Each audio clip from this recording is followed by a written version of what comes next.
everybody, and welcome to today's Sunday sermon, which is the 15th Sunday of the year. Today we are looking at the big question: who is my neighbour? And it's based on the story of the Good Samaritan that Jesus told. When he spoke about the notorious road between Jerusalem and Jericho, and the foolish man walking on it alone, which was never the case, because you were likely to get robbed or even killed. It's a notorious road. It was the kind of thing that was happening on a regular basis. Everyone listening to Jesus would understand straight away. When Jesus told this story, he was telling about the kind of thing that was constantly happening on that road. In the story we see a priest. He hastened past. We may judge him very quickly and say, oh, how could he do that?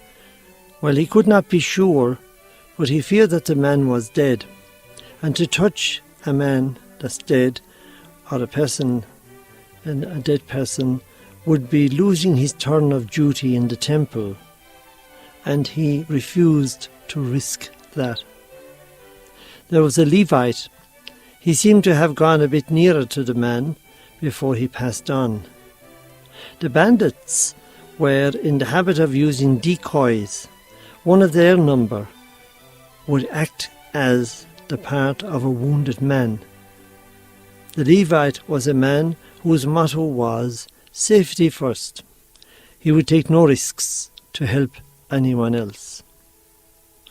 Then there was the Samaritan.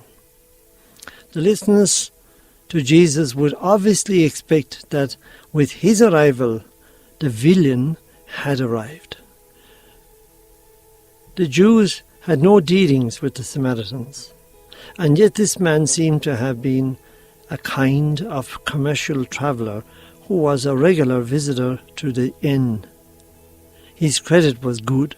Clearly the innkeeper was prepared to trust him. He alone was prepared to help. A heretic he may have been, but the love of God was in his heart. The scribe who asked this question was in earnest. Jesus asked him what was written in the law, and then said, "How do you read?" Strict Orthodox Jews wore around their wrists little leather boxes called phylacteries, which contained certain passages of Scripture. And that's why he told him, take out and read what are the two greatest commandments. Then the rabbis sought to define who a man's neighbour was. And for them, they confined the word neighbour to mere fellow Jews. For instance, some of them said that it was illegal to help a Gentile woman in her sorest time, the time of childbirth, for that would have been to bring another Gentile into the world. So then the scribe's question, who is my neighbour, was genuine. Jesus' answer involves all of us of any nation who is in need is our neighbour. Our help must be as wide as the love of God. The help must be practical and not consist merely in feeling sorry for the person. No doubt the priest and the Levite felt a pang of pity for the wounded man, but they did nothing. What Jesus said to the scribe, he says to us, "Go you and do the same as the Samaritan man." The history of mankind is one that is not so neighbourly. Because in history, in nearly all cultures, people turn inwards to subdue and dominate one another. Members of each group look at themselves as neighbours and never neighbour to those outside their group. Because of class bias, there is injustice and disregard for others. Jesus Christ, when he came as God, made man, he noticed these divisions among mankind.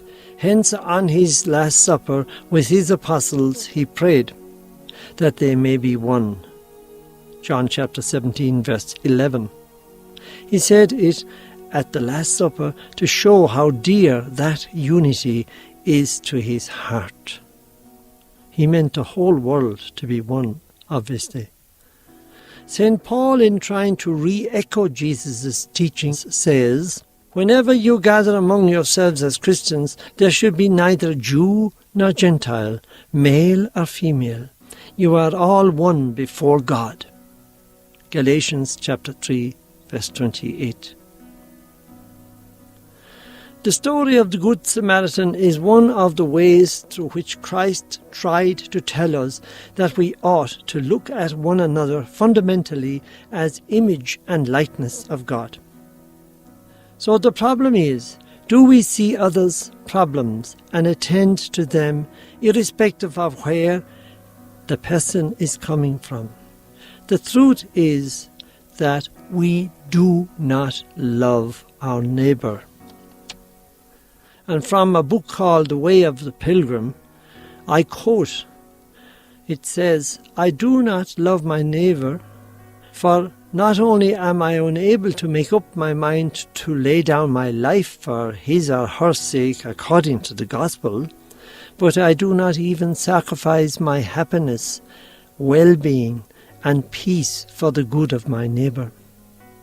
If I did love him or her as myself, as the gospel bids, his misfortune would distress me also.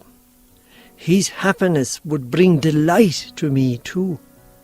But on the contrary, I listen to curious, unhappy stories about my neighbour, and I am not distressed. I remain quite undisturbed. If we are honest, these are real feelings. Globally, we see injustices and inequalities everywhere. Does it bother us?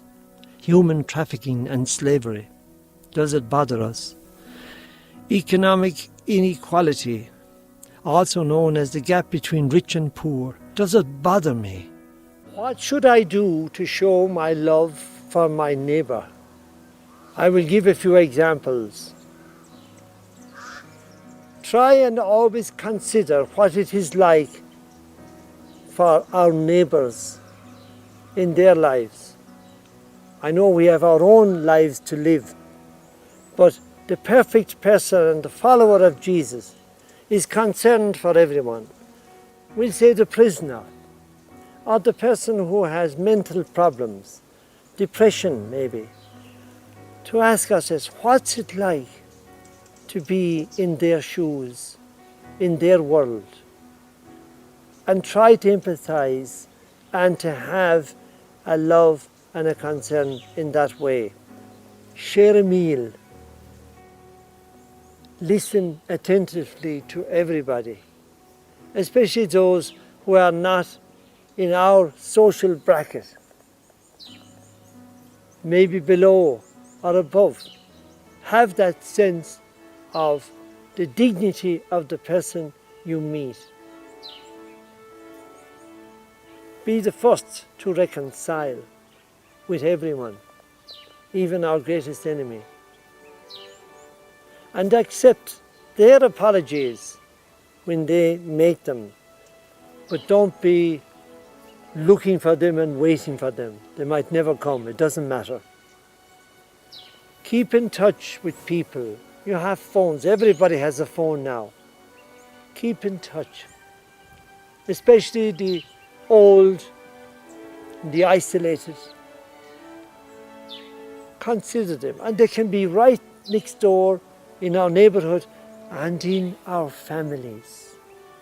People that we never think about, maybe we pick up the phone and ring them and ask how they are. Be aware of your prejudices. We all have them. Be aware of them. And that's the first step to becoming perfect. Always err on the side of generosity. Try and be as Christ to everyone. Christ will show us. May God bless you. Have a beautiful day and a grace-filled week ahead.